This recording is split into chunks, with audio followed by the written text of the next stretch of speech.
Hello, everyone. My name is Nikola, and you're watching Singularity FM, the place where we interview the future.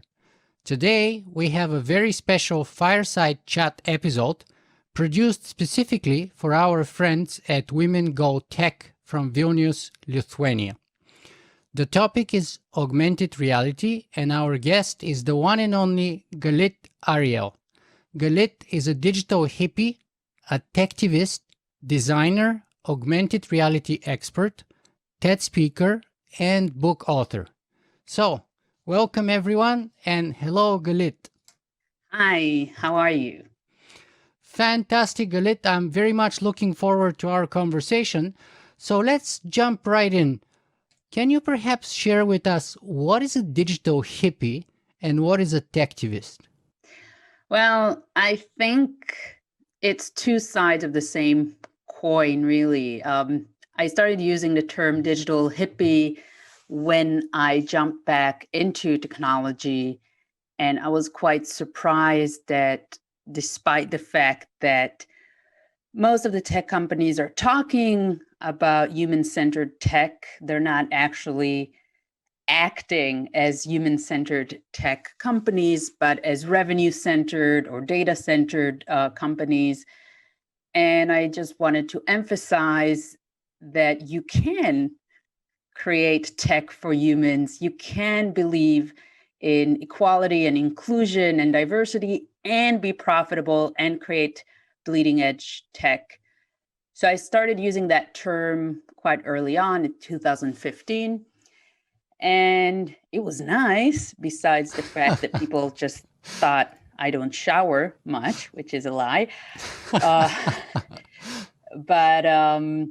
it was really funny because it got a lot of adversity, especially from tech bros, because the perception is if you're a hippie, you don't understand what the world is about, or you can't, you're choosing to live outside society, which is the complete opposite. And no matter how many times I would rehash the fact that most tech moguls started as hippie companies in San Francisco, actually in the 60s and 70s, really wanting to advance humanity. They have changed their path, many of them, if not almost all of them. And I just wanted to go back to the root and focus on technology that really enhances human qualities, enhances society, etc. So I've been using it for years. In the last couple of years, I've started using the term techtivist because I realized that it's great to be a hippie, but something has to be done in order to change the infrastructure, in order to show, not just talk about, but show that you can do it differently. And I moved more to applied tech alternative routes, and also advocating for specific causes, such as representation of people of color and women in technology and via technology, as well as the non-tech people that are also deserving of attention and resources and attention from tech platforms. Yeah, I really like that, just as much as I like your kind of byline or your motto, which goes like this, quote, I think about the future, then I poke it, end of quote. I think that connects very well with your sort of techtivist position, and perhaps even a little bit with the prodigal tech bros that you just mentioned a second before. Yeah, I'm very unempathetic to some of the slogans and paradigms that have been applied in the tech sphere in the past years. Certain terms that might just sound like words, which is move fast and break things, which is needed, but cannot be the only paradigm you work around. Or well, at least they lived up to their motto. They did move fast and they did break things. Yeah. They broke elections. Maybe they empowered or powered, digitally speaking, the genocide in Burma or Myanmar against the Rohingya minority. So we can't say that they didn't break things. They did break things, social, political things. So in a way, they did live up to their expectations, but there wasn't that kind of positive impact that I believe they or us or anyone else was hoping for. Well, I think this is the especially in the past years when we look at Moore's law and how technology is accelerated, and it creates a sense of excitement because all of a sudden everything is in our fingertips. Quantum computing. We have augmented reality, virtual reality, nanotech, biohacking. It's all happening right now, and it's again fantastic and should not be halted or stopped. But I think the explosion almost of all these means simultaneously with very little restrictions. And by restrictions, I don't mean censorship from government bodies or policymakers. That should happen as well, because this is the role of policymakers to take care of society, but also self-constraint from the tech industry itself. Lack of personal ethics is what I call it. Yeah. And social ethics and personal ethics. And, I'm a big ethicist, and I just get frustrated where people are making decisions on two levels. They know it's wrong. But everybody does it, or they know it's wrong, but somebody else like China is doing it, and it's an opportunity and it's a money making. And again, I'm not calling for anyone to go and live in the woods or quit their jobs, but I think we can make ethical AI. We can make thoughtful and considerate augmented reality. We can make all these things and make them good, with very little, I want to say, with perhaps a bigger financial consequence, which means you won't go triple digit in 3 months, but you will create less damage. And the idea that technology is this abstract thing that happens somewhere behind our screens and is not a living entity within our everyday lives, within our physical world, had been debunked this year. If we look at the US elections, and what's the worst that can happen. And still, we're not learning enough. So this is not about wagging the finger. This is about, come on, we know this could happen. And if it could happen, it probably will. So why are we not doing more to create better tech? Why are we building just on disruption and, move fast? Like, why are these our values? They don't have to be the only values.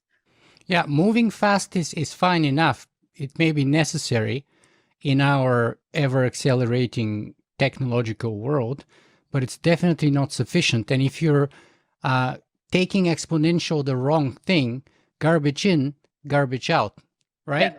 Only this time would be exponential.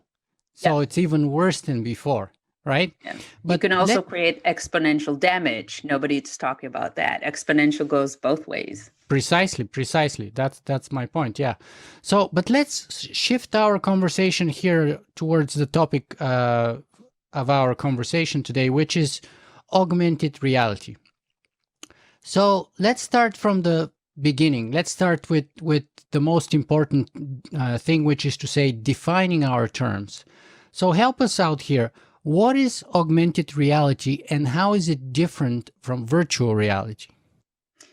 Well, augmented reality is when we add digital content or interaction on top or within a physical space in real time. So there are a lot of facets of augmented reality and a lot of devices you can use, from headsets that allowed you to see an superimposed user interface or content on top of physical space. Projection mapping, interactive projection mapping is a type of augmented reality. We will soon have, we already have smartphones that enable us to display augmented reality elements. And of course, there's current development of in-body or AR contact lenses that will allow us to directly create this mediation between digital content and physical content.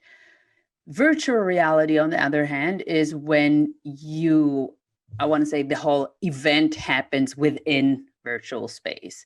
So you would normally wear a headset and will be immersed in a digital environment, and within it, you will be represented as a digital asset or avatar and interact in a digital space. So the interaction still happens through the body, but the event is completely within virtual space.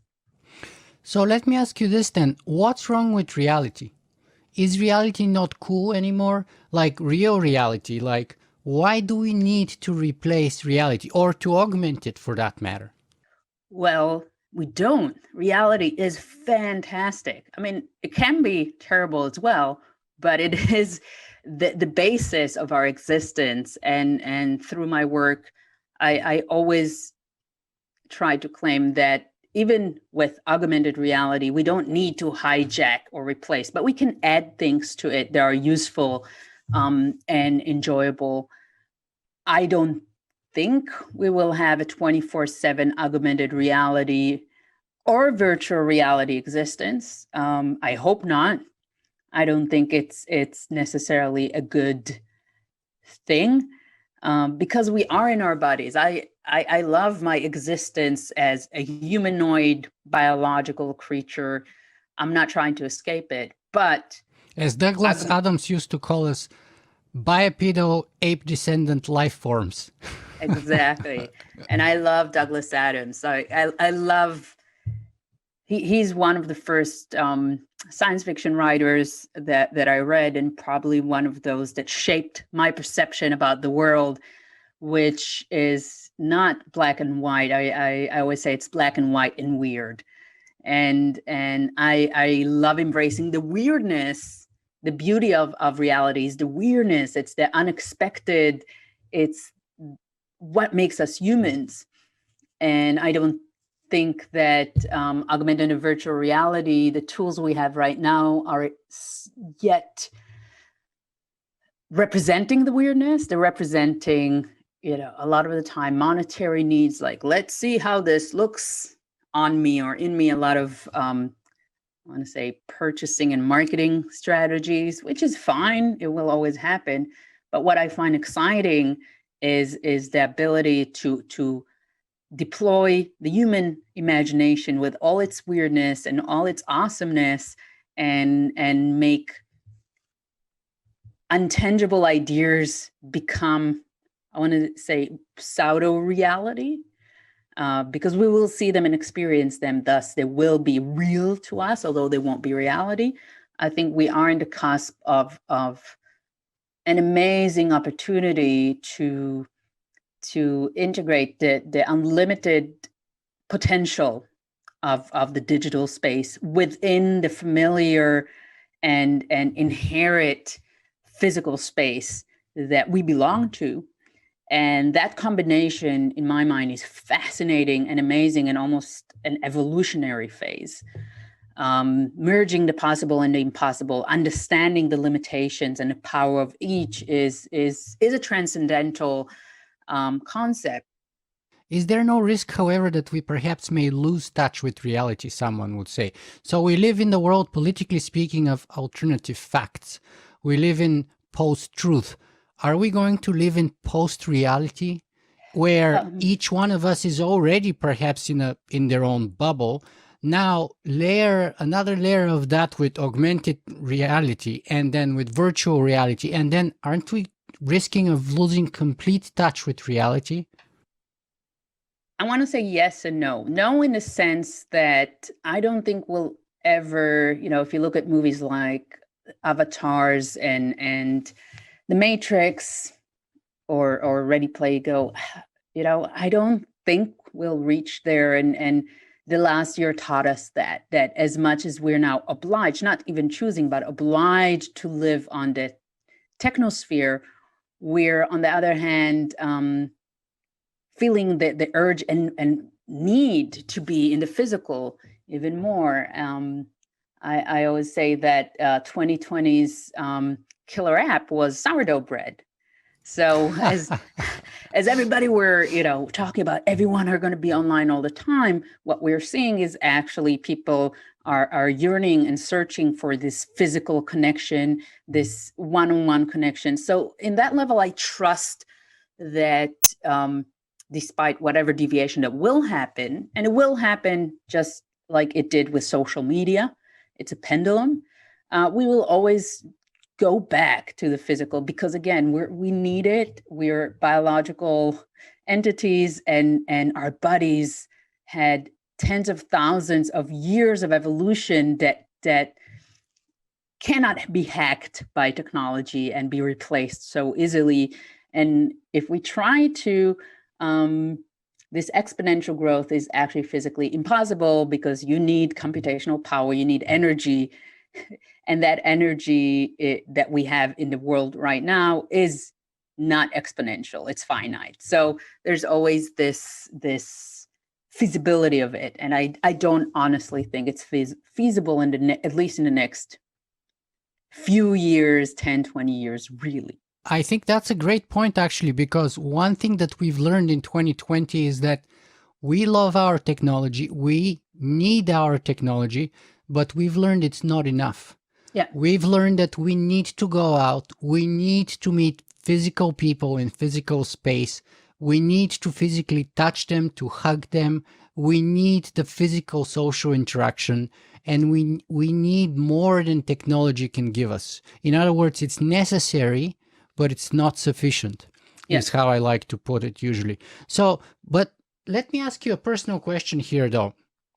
I know you started in design yourself, and your first degree was in Italy in design, but how and why did you move from design, which is a very, well, not very, but perhaps not as technical as people presume, perhaps, as, for example, engineering or some of the harder sciences. And then what and why did you get interested in augmented reality?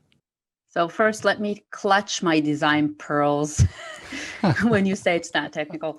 I started off in industrial design in Italy, and then actually moved to London and graduated in Central St. Martin's. And to be honest, I was always a very technical person. I think I was the only person sitting in the computer lab with 3 computers in the late 90s, working on 3D Max Beta and soft image, and trying to figure out already then digital and physical connection and architecture. And especially since it's really depends what you do in design. I was more on the industrial design side and doing a lot of human-computer interaction, interactive stuff. At the time, the distinction between, I want to say, design, human-computer interaction, and even digital graphic design was almost consolidated. You studied one thing and you could choose what you did. So I ended up, designing lighting and furniture, but also small electronics and interfaces and packaging. And I never saw a separation between physical and digital and experiential in my mind. And it took me years to understand that I don't see the difference because I thought it was normal. But for me, when you design an object, no matter what it is, you need to think about where it sits in the world in terms of culture. What does it feel like? How will people use it or abuse it? And what experience does it bring? So for me, it was always natural, and it's actually a good path, starting from physical, understanding the physical materiality, and then moving to experiential that I did for quite a few years, building activations and digital experiences, and then coming back to technology and understanding the intersection of them, augmented reality. And it was a great voyage. And again, I don't think, and I don't want to go very philosophical, everything is connected, but it's true, no object is an island, no technology is an island. We keep talking about how the iPhones and the smartphones just emerged in the last few years. And I'm like, no, remember the 80s and the block phones you had in your cars, and remember the dial phones. And this is all an evolution of something. Nothing just emerges out of nothingness. And even augmented reality is not a new technology. It's the first experiment started in the 90s. The term was coined in the 90s. Pierre Wellner had a working in Xerox labs, had a working prototype, which is amazing. If you ever get to see the video, it's amazing and hilarious sometimes, but amazing, of projection mapping, interactive, augmented reality in the 90s, 30 years ago. Actually, I would say it goes even further than that. I remember I was a 5-year-old kid in Bulgaria. So that must have been 1981. And my dad was flying the Mi-24. NATO designation was the Hind. And the Hind has 2 seats. The gunner of the gunship is at the front and the pilot is in the back. And my dad would put me in the front seat of the gunner and give me the helmet.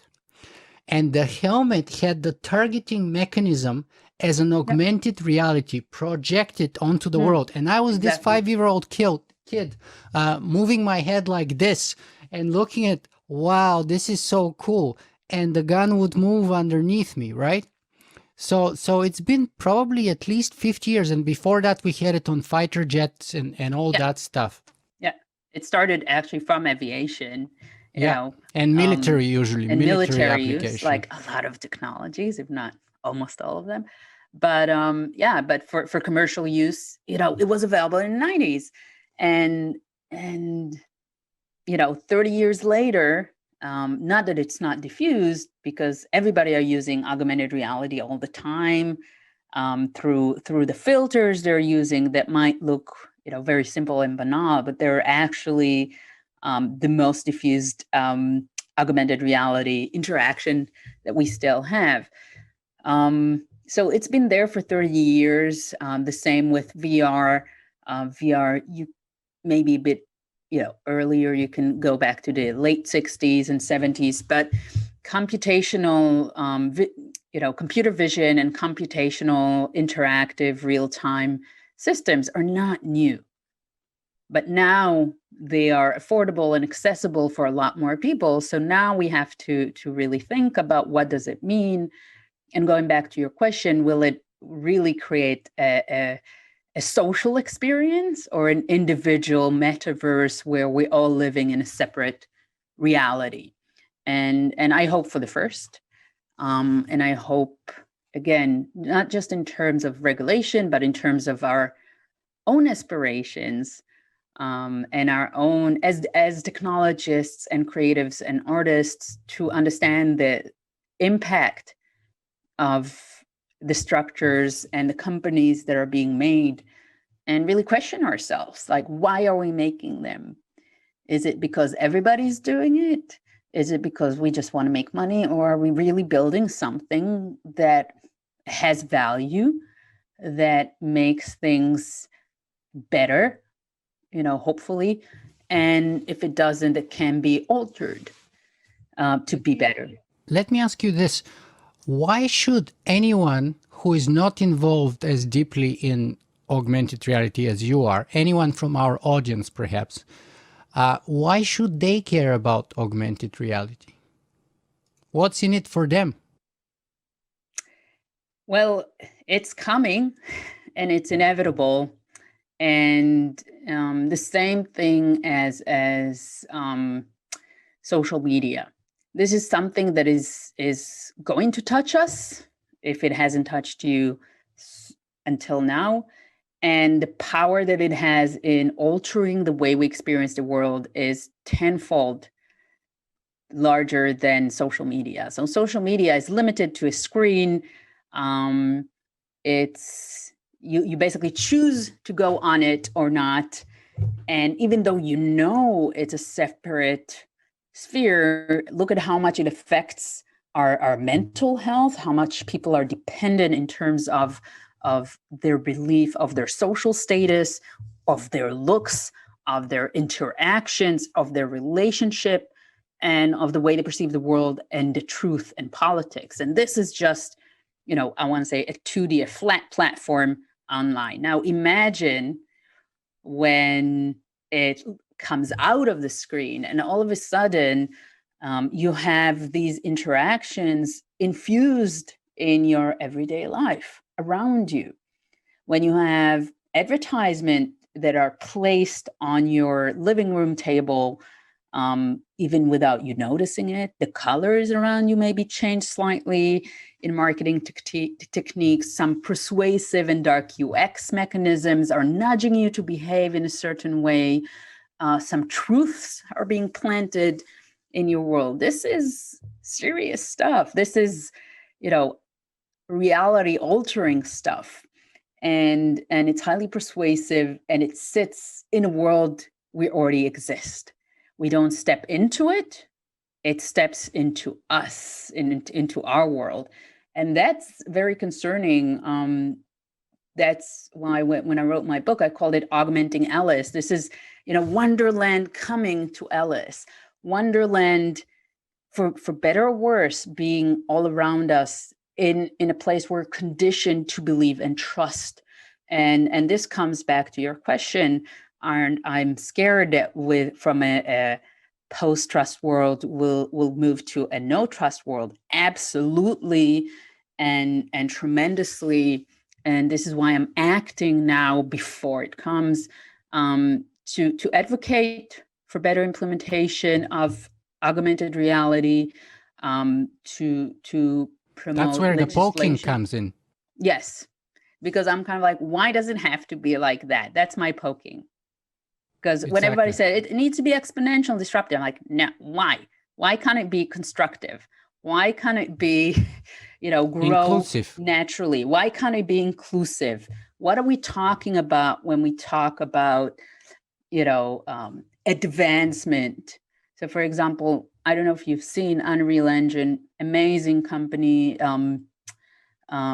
just released the beta human simulation, which basically means that you can now create 3D avatars that are super realistic, but and also as a tool that is available for every developer to create. So I can make either replicas of existing people or new humans that even myself, and I'm a CGI kind of expert and I can spot it. I was like, wow, this is like on the cusp of, this has crossed the uncanny valley. This looks real.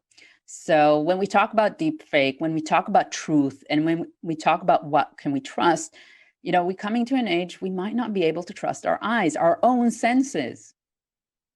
So when we talk about distrust and trust and the crisis of existence, what we have ultimately is our experience of the world. When this is manipulated, even for the best causes, and we don't have guardrails to protect ourselves from that, this is where amazing things and terrible things can happen.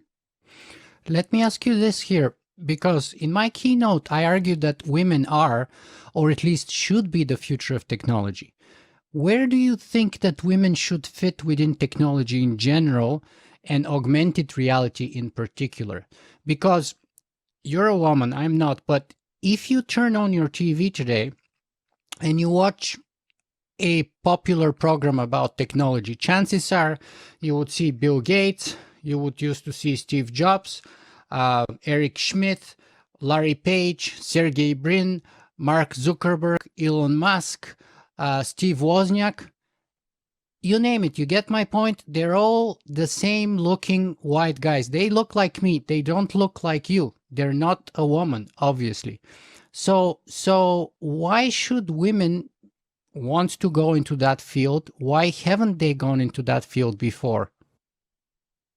Well, they have two features. All the people you mentioned is they're mostly privileged by class. They're white and they're male, and you know, the historic reasons for that is, first of all, it's not that there haven't been women in tech; they just don't get the spotlight and the credit um, for their achievement. So there's always been female representation in tech. It's just easier, or was easier, to champion the usual suspects of these genius guys sitting in their garage on their own, making it all happen. That was almost a marketing tactic or narrative that's been working for a while. This boys club idea. It is changing. It has changed in the last few years. Again, not enough. Um, and I have to say that in augmented reality, there is a lot more dominant female presence. Even if I compare it to virtual reality, a lot of the virtual reality developers come from gaming, which is also a very male dominant industry. And somehow, I want to say with augmented reality, because it wasn't seen as so hot and important, there's a lot of women in augmented reality. Timoni West in Unity, there are a lot of female pioneers. But again, we're still living in a patriarchal society. So it's not that these people don't exist. It's that we build ourselves a myth that technology is white, it's male, it's Silicon Valley. That's a marketing. It has these values of Silicon Valley, and it needs to be about exponential growth and disruption. We just have to stop celebrate. Let's stop celebrating this culture first. Let's pull the rug under the stage, and understand that technology doesn't belong to this club. Technology is a tool that belongs to all of us. We all have a say. We all should have the opportunity to build within it, and we don't need permission. Nobody gave me permission. Actually, when I started going back into tech, it was extremely hard. Like the boys were playing on their own, and I was like, I'll build my own boat. So I just started on my own path, and for me, it worked. And we're luckily living in an era where people of color, where women, where transgenders, where people that don't want to define themselves as anything have now the tools to create alternative technologies and modes of use. So my only advice in how to change it is just to get up and change it, and not just to sit and wait to be hired by or be accepted to one of these clubs. What do you think are the unique benefits that women can bring to technology in general and augmented reality in particular? See, it's hard for me to consider. I'm trying to not say women are like this and men are like that. Again, I don't want to talk about gender in terms of like what's in your pants, but I want to talk about, I want to say, a masculine approach or an aggressive approach that has been Sure, that's a great way to put it. towards tech, which is like aggressive. We have to make it viral. We have to take over. We have to infect the world with our technology, which is a very aggressive approach. And exponential disrupt. Even these words for me are like, well, it's just, I'm not 5. I'm like, leave me alone. Why do you have to create hooks and tricks and, lure people into it if it's not valuable? My approach is like making constructive, inclusive. These words, it might seem, weak for some people. Like, oh no, I'm like, no, I think inclusive is a lot stronger than exclusive. Exclusive is weak. Exclusive is insecure, So I think it's about, again, changing the narratives and approaches to things that might have been perceived as more feminine or softer, because business is supposed to be, it's like hunters versus gatherers. I'm like, gatherer societies, thrive. It's like, it's not, there are different ways to do it. And it's not just about hunting and shooting down and bringing the meat home and putting it in the barbecue. And I like a steak like anyone else, but I'm like, sometimes you also need vegetables.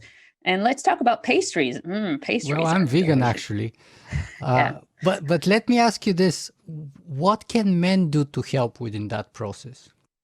Um, to well, I want to say three things. The first thing is acknowledge your privilege. It's really something that I had a lot of discussions with male friends of mine that are allies, that are pro women, but they still have been refusing to say, or to accept that just by being a male, they already have the privilege, because you're used to privilege. You're not used to look at it from the side. And I am privileged. I'm perceived as a white female. So I have more privilege than other individuals that are perhaps not white or not binary, or born in to a more disadvantageous state. So I always consider myself also as privileged.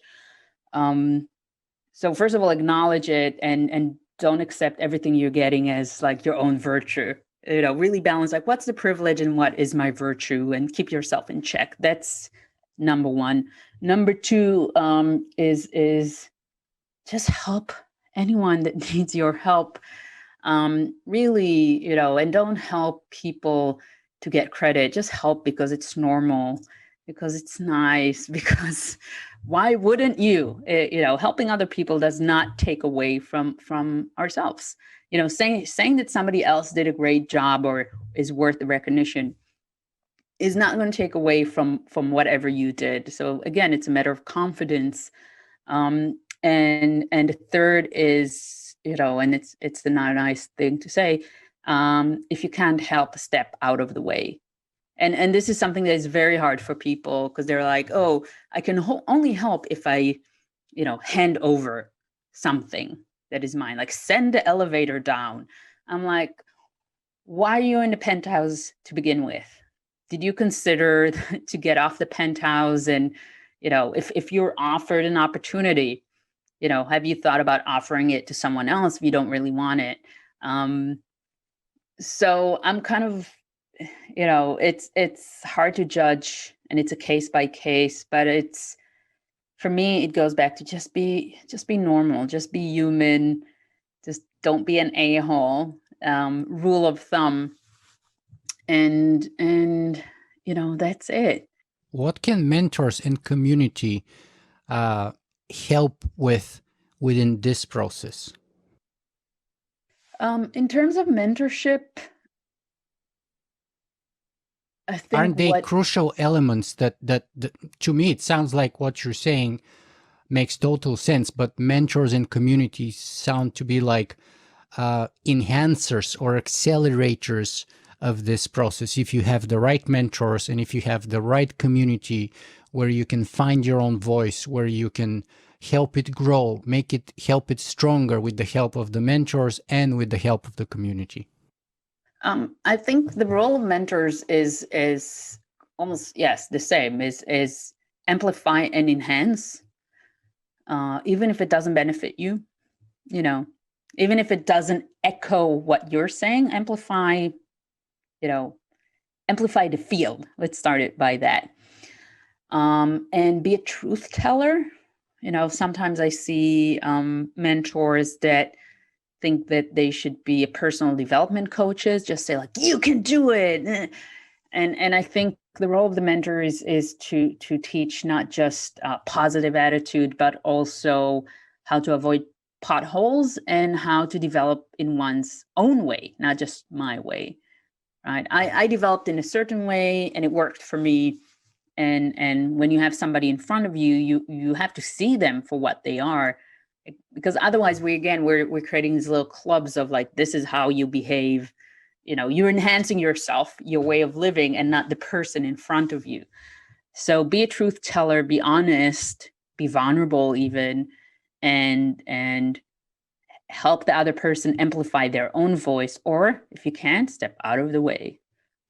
That's another way. That's a lot of power to step out of the way, to say, look, I can't help you, but here's someone that can. This is what this is where you should go. Let me move away so you can walk your path. Well, stepping out of the way is powerful and important, but perhaps some of the women that are watching us today may be hesitant to step in the first place, perhaps because they consider that they don't have the right background.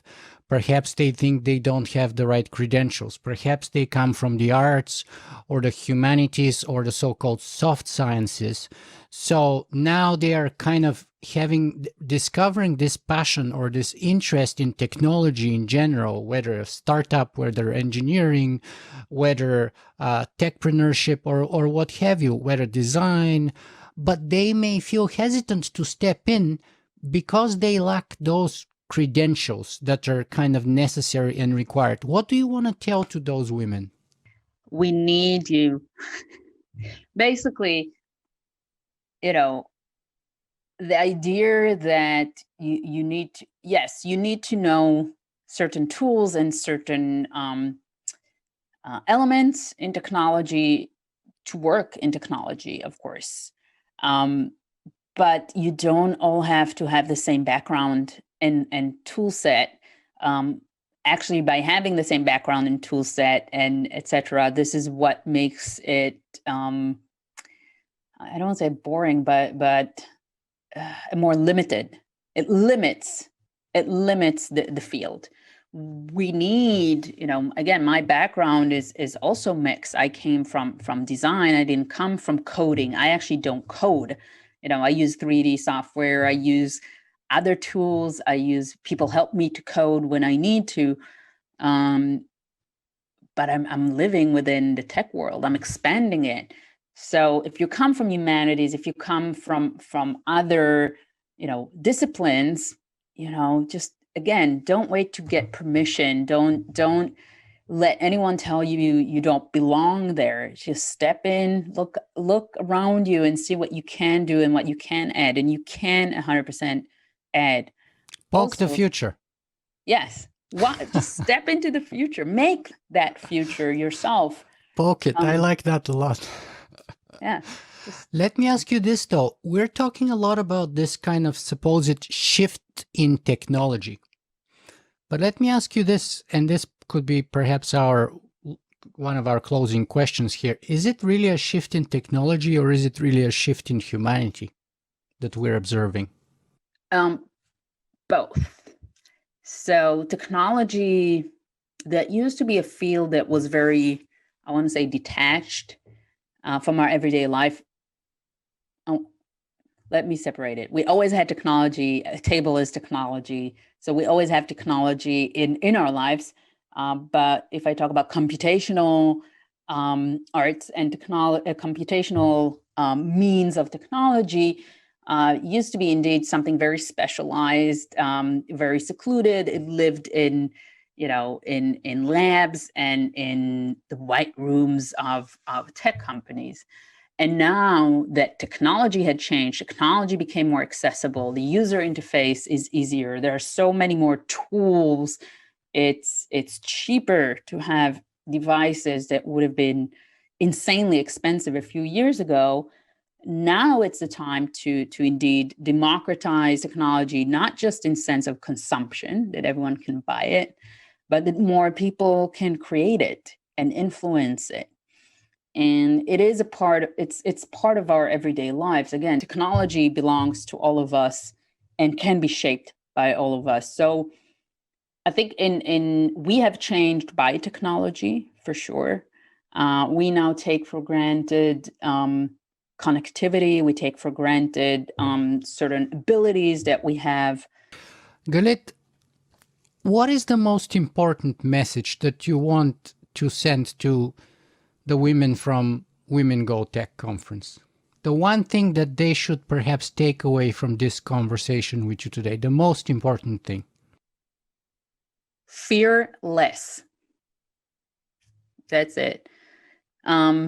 Just be less afraid to step into the tech world to say what you think, to ask for better things. It's okay. You can say, I want a social media platform that is free, that is not diverting and or trying to sell me something at the whole time. It's okay. We don't have to fear technology because it's ours and we can make it better and we should make it better. So fear less and just step into that world with empowerment and conviction, and change it yourselves if no one will do it for you. Fearless, step into technology and change it yourself because no one would do it for you. Yes. Galit Ariel, thank you so much for being with us. Thank you.